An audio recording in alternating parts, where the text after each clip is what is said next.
I'm Sarah Wilson and you're listening to the Roots and All podcast. I'm here to help you get growing.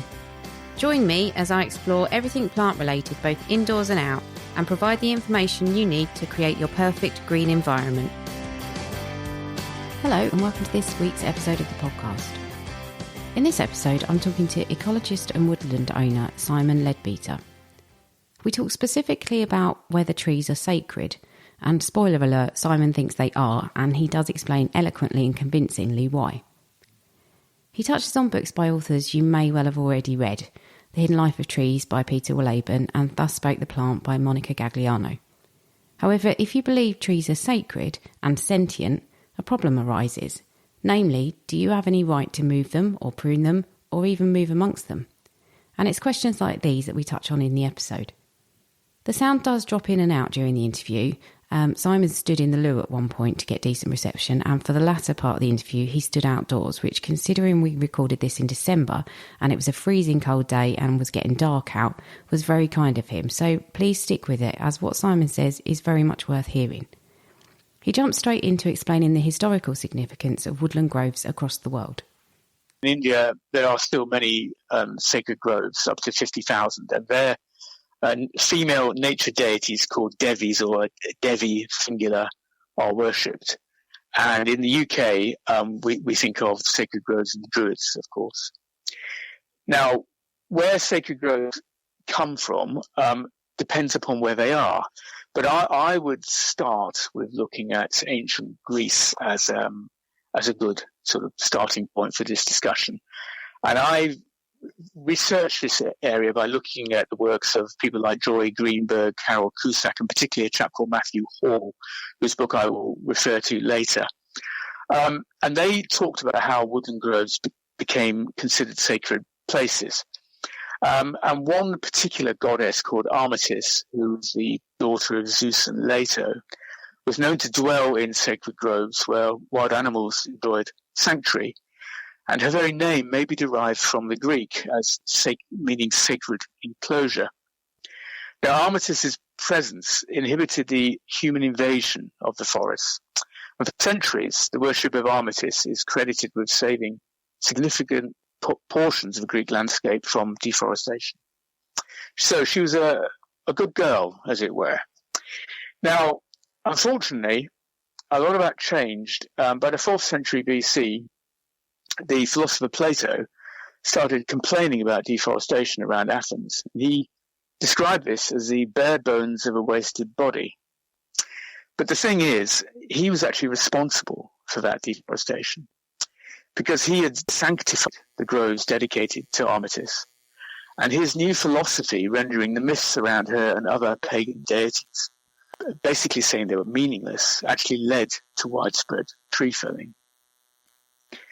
Now, he had a pupil, as everyone knows, called Aristotle, and he reinforced this seismic change by creating an anthropocentric or human-centered and Zeus-centric, animal-centered worldview based on what he called a great chain of being, or ladder of nature, in which man was at the top and plants ranked just above inanimate objects.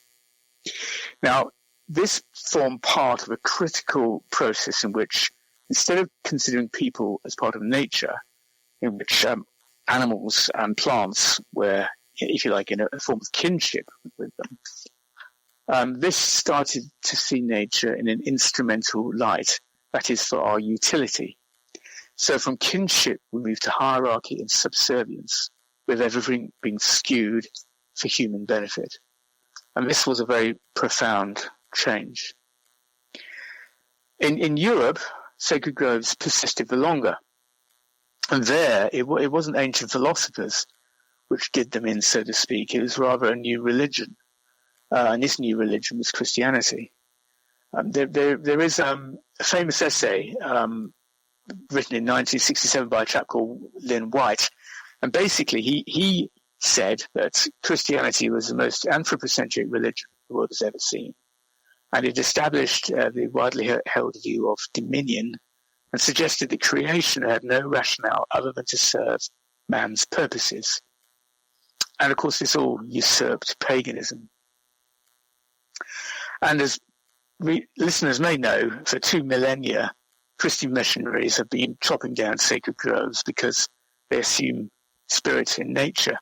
And one of the interesting things is that when people at the time, reputedly, when the grove was chopped down, they thought the Christian God must be more powerful than their pagan gods because nothing happened. One of the more famous incidents was when Boniface in Germany chopped down some oak trees for his church. I believe the trees were dedicated to Thor, I think. So tree worship was expunged, really. It persisted, but ultimately trees lost all religious significance. The Glastonbury thorn, which everyone's heard of, is the rare exception. So what we've got to is that sacred groves persisted because people believed in deities, and they still do in India to some extent. And the reason they stopped existing was because of the arguments between ancient philosophers and because of a particular form of Christianity. Then you've got my belief in sacred trees, it's just slightly different. And obviously I became interested, and that's why I've researched some of this stuff. But I, in all honesty, I used to see trees as wooden statues benefiting wildlife and nothing much else. And 20 years ago, my wife and I bought a woodland as a sort of wildlife sanctuary. And much as, of course, I like trees, but I didn't think much of them other than as habitat. But in April 4 years ago, we moved here, which is a long story in itself, but suffice to say, I now live on the edge of our woodland. And I felt I was crossing a sort of threshold. And I began to see them very differently. And I didn't really understand my feelings about them. And certainly I began to think of them as sacred, but that confused me because I just associated the word sacred with a religious concept.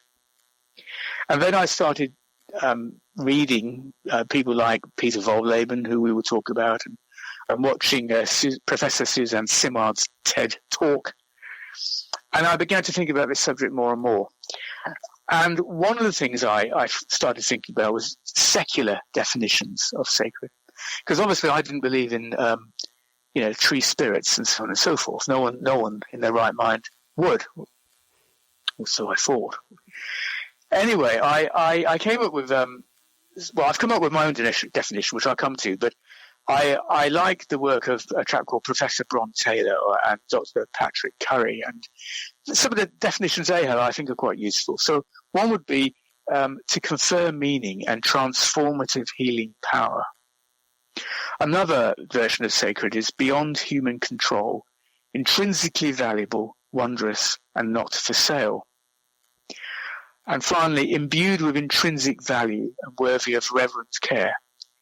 And I think those are good definitions of sacred, and they don't require us to believe in the supernatural. For me, I began to think, well, what does it mean, sacred mean to me? And I think what we hold sacred, we consider perhaps dearer than ourselves. We sometimes wish to protect whatever is sacred, its secrecy, and certainly we wish to protect it itself. We would approach something sacred with respect, and we'd wish to look after something sacred with devotional care. There is another component of sacred, which I hope to come to towards the end of our discussion, but that's where I was. And in a way, if we consider trees to be sentient, which we'll talk about in a moment, that's enough to consider them sacred. End of story. We don't need to think more beyond that. There is a but to this. When I read Peter Wolleben, for example, The Hidden Life of Trees, I came across the work of Dr. Monica Gagliano. And then I also read a book by Judy McAllister called Forest Voices. And suddenly I was encountering the revolutionary, but what many people would consider the absurd idea that trees do, in fact, have a metaphysical or supernatural element, making me think that the idea of dryads, these are tree spirits of Greek mythology, may have some actuality after all. Now, this is a subject all in its own right for different podcasts, but there are some odd coincidences, which, if you have time, I'd like to share with you now. Well, anyone interested in this subject needs to read a novel called The Overstory by Richard Powers, which is a fabulous book. And at the beginning, he will say, as all authors do, that any connection to people alive or dead is coincidental. And indeed, I just took it as a great novel. But then I read an essay by Bron Taylor, who I mentioned, and he explained that the characters are based on real people trying to save the Californian redwoods from being clear-felled in the 1990s. Now, my first feeling was embarrassment because I didn't realize this tragic event had occurred, but so it had. And one of Richard Powers' characters is called Olivia, or Maidenhair, she became called. And she was based on someone called Julia Butterfly Hill. Butterfly is a nickname. And Julia Hill was a tree sitter, and she sat in a tree called Luna for over 2 years, higher than Nelson's column, and ultimately saved the tree. Now, I wanted to know more about Julia, so I consulted a book called Dark Green Religion by Bron Taylor, and that led me to a book called The Legacy of Luna by Julia Butterfly Hill. Now, the fates of the real Julia and the fictional Olivia are different, but they're clearly the same person. And there is, for example, a storm in each of their respective books. And without doubt, I think Richard Powers must have read Julia Butterfly Hill's story, and he put that into his novel. Now, the thing about all this is that Julia had no experience of climbing trees before, and I do not believe she would have survived 2 years up a tree without believing the tree actually spoke to her. And that might seem a very odd thing to say, but that is what she believed. And I was going to attempt to read out some of what she said, if I can manage to do that. I'm going to read out the bit about the storm, and essentially, the storm is, making the trees sway. It's raining, and she's got next to no shelter. And Julia basically says this: It took all my will to survive. I was trying to hold on to life so hard that my teeth were clenched, my jaws were clenched, my muscles were clenched, my fists were clenched. Everything in my body was clenched and completely tight. I knew I was going to die. I was frightened out of my mind, Luna. I'm losing it. I'm going crazy. Maybe I was, maybe I wasn't. But in that moment, I heard the voice of Luna speak to me. Julia, think of the trees in the storm. The trees in the storm don't try to stand up straight and tall and erect. They allow themselves to bend and be blown with the wind. They understand the power of letting go, continued the voice, Luna. Those trees and those branches that try too hard to stand up strong and straight are the ones that break. Now is not the time for you to be strong, Julia, or you too will break. Learn the power of the trees, let it flow, let it go, and that is the way you're going to make it through the storms of life. And at that point, she relaxes and starts, in a sense, riding the tree like a fairground ride, laughing, and she survives the storm and much more besides. Well, the coincidences, I think they're coincidences anyway, are these. Olivia, after an accident, this is a fictional Olivia in the novel, after an accident, felt she was guided by beings of light or light beings to engage in these protests. Now, I mentioned Judy McAllister's book, Forest Voices, and essentially her book transcribes the voices of trees across the world. Now, Judy McAllister was the former chief executive of the Findhorn Foundation, whose fellows include Satish Kumar, Jonathan Porritt, and so on. So, it's a serious organization. I think she's a serious person. I want to, emphasize that. So I wondered, who is it that's speaking from the trees that she's recounting? And I had to ferret around in the appendix and so on and so forth. And eventually I found that the beings are called devas. That's to say, a masculine and a devi, I think. And how would you define a deva? Well, a being of light. Now, I accept that does not prove anything at all, but I found it an interesting sort of coincidence. I imagine people are still thinking, well, they'd just like to, ridicule all of this. But before they do, I think they need to consider the work of Monica Gagliano, who I mentioned. And she's a leading plant cognition scientist. And what she says is as follows. The idea that plants have, essentially she says, plants have qualities which are beyond the current scientific constructs allow us to contend with. I think if you read her work, either her scientific work or her book, Thus Spoke the Plant, or indeed see Monica Gagliano on YouTube and so on, you'll realize that she's a very serious scientist and someone who, in my opinion, has to be taken seriously.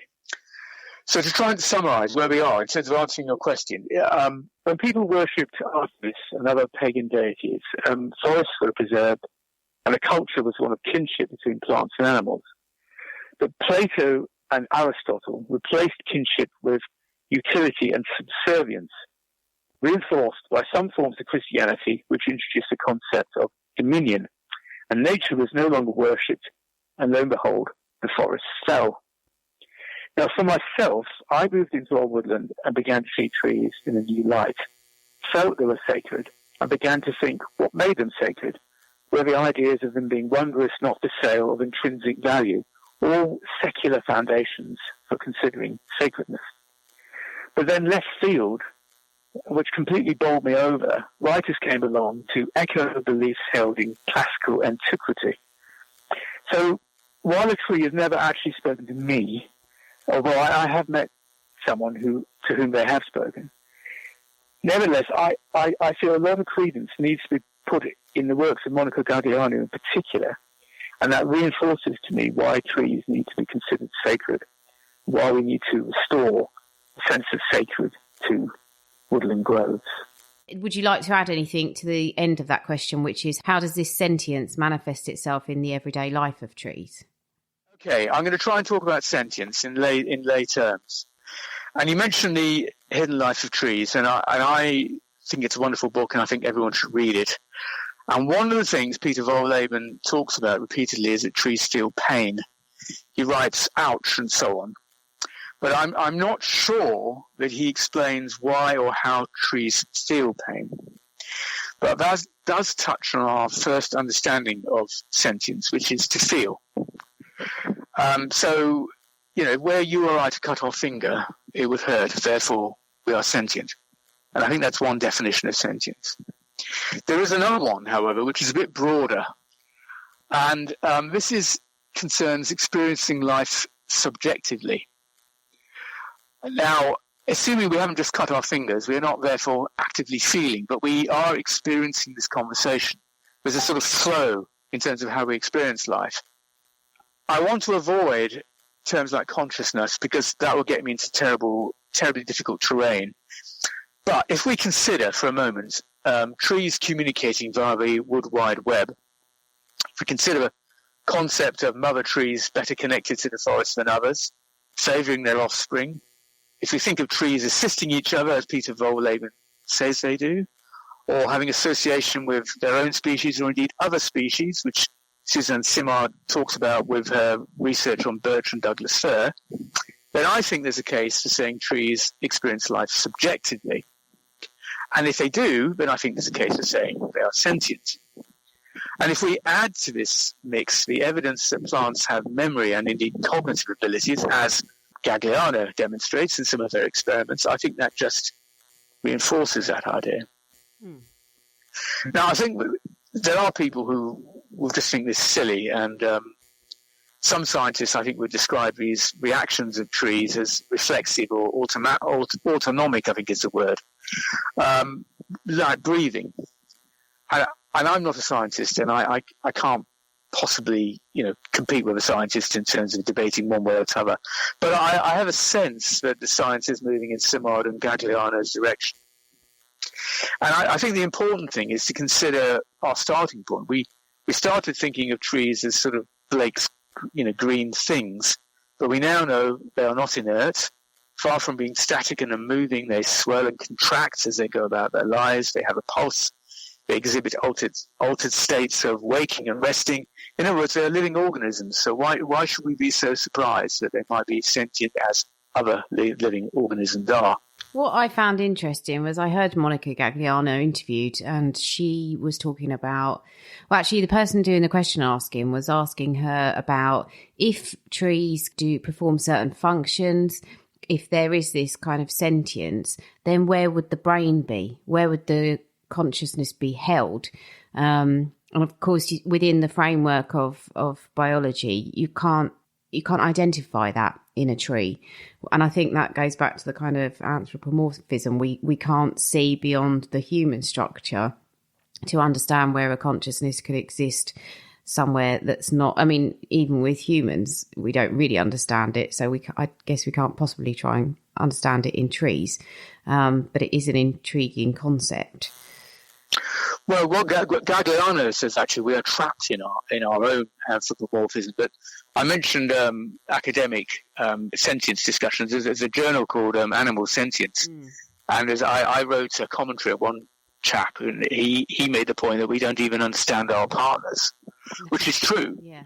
Which is true. But I think the idea of anthropomorphism is actually a very important one, because I was at a session at University College London last week, and there's a chap talking about the Wood Wide Web, and he was a tree expert, and he said that we shouldn't be anthropomorphic about trees, but I sort of think we should, actually, Sarah, in a way. Well, I mean, first of all, what is anthropomorphism? Well, anthropomorphism is attributing human qualities, and mostly we do it to animals. And the thing is, we're encouraged as children to be anthropomorphic. But as we grow up, we're told to put aside childish things. We lose the childish idea that animals feels like us. But of course, that's all wrong, and it's necessarily wrong. Darwin made the great insight over 150 years ago that the difference between people and animals, or human animals and animals, as it were, is one of degree, but very important phrase, one of degree, not kind. In short, we're all animals. Now, in connection with this, there's a lady called Dame Daphne Sheldrick, who has recently died, and she ran an elephant charity in Kenya. And she asserted that in order to understand elephants, you had to be completely anthropomorphic, because their emotions were completely the same as ours. Now, there's a chap called Carl Safini, who's written a marvelous book called Beyond Words, and he said it's not quite true. Elephants are elephants, people are people. We experience the world differently, but difference doesn't mean less. So the point is this: when we're told, and I come to trees, but when we're told not to be anthropomorphic as we grow up, really what is meant, not so much that animals feel differently from us, but rather they feel less than us, or even that they do not feel at all. And in a way, this runs parallel to Plato desanctifying sacred groves by dispelling notions of kinship, which ultimately led to dominion and use or utility. So coming back to trees, I suggest following Darwin. The difference between us and people is a difference of kind, not degree, because they're wildly different. But and I know this creates all sorts of ethical and ontological dilemmas. I suggest that nevertheless they may feel and experience life, and just because they feel and experience life completely differently, that does not mean they feel any less than us. So the question for me is not so much how does a tree's sentience manifest itself in everyday life of that tree, because I don't really know. The question rather is how should that sentience, or that possible, probable sentience, manifest itself in terms of how we relate to and treat trees in our daily lives. That's how I look at it. Yeah. God, that does open up so many questions. My brain's going whirring round. And I'm thinking just off the top of my head that really the only thing we can all do is maybe take up the Jain religion and yes, absolutely. Get back. Yes. But yes. So actually that leads on to my next question, which is the issue of open access to nature. And you blogged about this recently, and I wondered if you could explain what open access to nature is in your opinion, and why that actually may be problematic in view of what you've just spoken about. I try and do that, and I suppose I better start by saying I'm not suggesting for 1 minute we shouldn't have access to nature at all. That would be an absurd thing to say. But my views extend from considering trees sacred and animals feeling in ways similar, not the same, but similar to us. And in my blog, I refer to Bambi, the book, not the film. And I believe its anthropomorphism is appropriate. And I'd also, in answering the question, cast your mind back to when I said the worship of Artemis prevented the human invasion of forests because those forests were sacred to her. Now, I was invited to write a blog by Nearby Wild, and I decided to do so because I think this is a very thorny, misunderstood subject, and I think it's very political. I think some political parties wish to promote what's called a right to roam, which basically means people can, with exceptions, walk wherever they like, presumably accompanied by their dogs. And I feel, in a way, this is part of a toff-bashing agenda, if I can put it like that, and simply hasn't been thought through at all. And actually, without realizing it, it's a human supremacy agenda, which puts human interests above all else. And if we think about it for a moment, even relating it to our gardens, we wouldn't think it okay to walk up to a blackbird nest, for example. If we knew a blackbird were nesting in a particular hedge, we would steer clear. We would give that nest respect because we would know going close would frighten Mummy Blackbird away. And no one, I think, would consider it okay for people to visit woodlands with their dogs to disturb badger sets, ground nesting birds, chase foxes, and so on and so forth.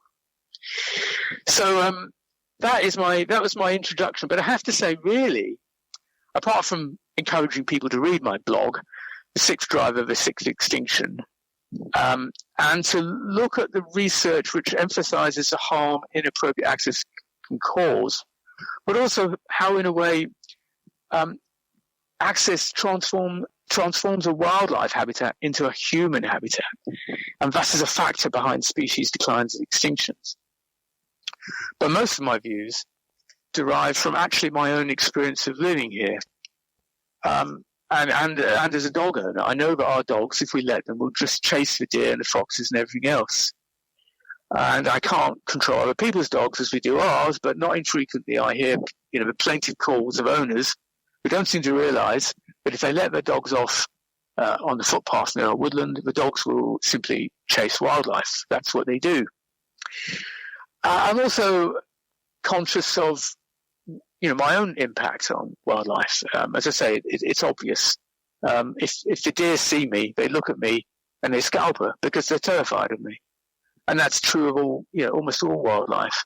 But occasionally, I, because we don't go in our woodland very much, occasionally I see wildlife like foxes and deer bathing in the sun just as we do. And I suddenly realized what their behavior would be were I not there. So in short, I have no right to roam in our own woodland because I consider the woodland belonging to the denizens of the forest, if you like, and not to me.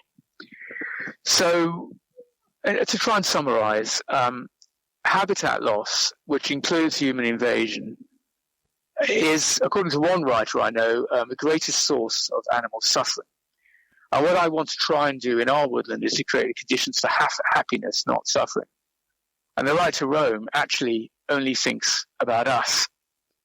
And I think we need to be rightfully anthropomorphic to have empathy for animals who call woodlands and wild places home. And above all else, they want to be left alone, Sarah. So in view of that, I was reading your blog and I thought, well, how do we then, in light of how we are at the moment in society, in view of attitudes to the environment, in view of the fact that we have less and less of a connection with nature, how do we regain that connection with nature if we keep, apart from it really? Do we need to build nature reserves for humans and then keep the real wildlife beyond the fences? Well, I think that's a good question, and I don't have I don't think I have a very good answer, to be honest. But I would agree with you. I attended another session at University College London a couple of weeks ago, and they had speakers including Tony Juniper, Chair of Natural England, and Stephanie Hilborn, who used to be CEO of the Wildlife Trust. And there were 6 speakers in all, and every single one of them said that their engagement with nature as children galvanized them into leading careers in conservation. So the idea of separating people from nature, which you might say Plato started, would, be madness. And I would never, I hope no one would think I was saying that. There is a tension, I think, between enabling people to have access to nature for a whole host of benefits and allowing nature's denizens the right to happy, undisturbed lives. The way I'm going to try and resolve it is I would like to encourage part of our woodland to have access to volunteers to look after it, and particularly young people, young children, to play in it, if you like. And my idea would be to sort of rekindle the idea of sacred values of nature and also caring for the area. That's a difficult one, but essentially what I'm trying to do is separate the wild part of the woodland, which in a sense I'm rewilding. The human activity is not required, and all it will do is chase animals away. And a part of the woodland where there used to be a lot of human activity in terms of coppicing, there's a chalk slope which needs scything once a year and so on, which would actually benefit from there being less deer to prevent the browsing and so on. And that way I get a balance between people engaging with nature and hopefully learning what they can contribute to nature, and leaving the greater part of the woodland to the wild. And I hope that balance is one which might work. It's not a perfect answer, Sarah, but that's how I'd like to do it. If you allow people access ubiquitously, I think it's a sort of tyranny in a way, because animals then never are able to find peace. And I just think that's a wrong approach. Okay, well, that does sound like a solution that that certainly could work. So I guess leading on from that was my next question, which was you wrote to me that we need to consider the feelings of trees themselves. So I guess leaving them to their own devices is one way we could do that. Are there any other ways that we might do that? Yes, I rather created a question for myself there. I'd like to try and answer that in a particular way, and I don't know if I'm answering your question completely, but let me have a go anyway. My view is we don't know exactly how trees feel, but assuming they feel differently from us does not mean they feel less. I think I've said that. And looking at the question in these terms is almost trying to understand a biological, ecological question. And I wonder if we could consider things a bit differently. So in other words, answering your question, when we walk into a woodland, we might think, yes, it's amazing that trees are feeling and doing things, all sorts of amazing things. And under our feet, there is this astonishing wood-wide web. And this alone should make us want to tread lightly and to be in awe and so on. But what if we use different language for that same experience? And I'm going to quote Judy McAllister again. And she describes walking through a woodland as if to walk through what she calls a living prayer. To be part of the prayer, a sense of belonging, of knowing that I was part of a great web of life. Now, this language resonates with me because it emphasizes kinship and also the reverence for life. Now, I would like to try and mention a sort of vignette, something that happened to me last Saturday. And this may seem not connected, but I really do think this answers your question, Sarah. On Saturday, I had to, for various reasons, drive to, of all places, Aylesbury. And SatNav took me up the M1, and it asked me to go off at junction 11A, which is a new junction. And I found myself on the Dunstable bypass. And the scene I saw just overwhelmed me. I felt it almost physically, certainly viscerally. And for some reason, and this may sound a bit odd, but I was transported to the end of one of my favourite films, which is Waterloo, which stars Rod Steiger and Christopher Plummer, for those who don't know. And at the end of this film, the Duke of Wellington gently rides around the battlefield, surveying the carnage and desolation. And he says, there's no thing sadder than a battle won, save a battle lost. Now, in this case, in place of stricken French standards, there were signs all along this new motorway presaging developments of one sort or another. So here was countryside, a habitat of sorts, in the process of complete annihilation. Anyway, I drove on. And finally, I reached what I consider proper countryside, and I sort of sighed a breath of relief at chocolate box villages and gentle rolling countryside. And then I noticed in particular these very tidy hedges. And then I noticed they'd been flailed within an inch of their lives and were completely denuded of any berry to sustain anything. And then I noticed that there weren't any birds. So, in this one journey, this one journey encapsulated the problem as expressed in my part of the world, and Hertfordshire, Bedfordshire, and so on. It's simply extinction. And it's extinction everywhere for anyone who cares to look for the very obvious signs. Either it's through the complete extirpation of an environment through roadal development, or it's a sort of chocolate box denuded version of extinction. Now, coming back to your question, Sarah, you said, why do we need to consider the feelings of trees themselves? What would this involve, and why is it important?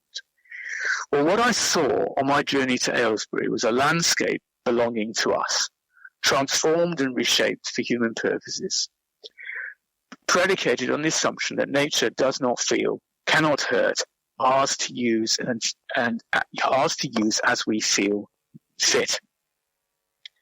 Now, a question I would ask is, what if instead we venerated nature and attributed feelings to nature?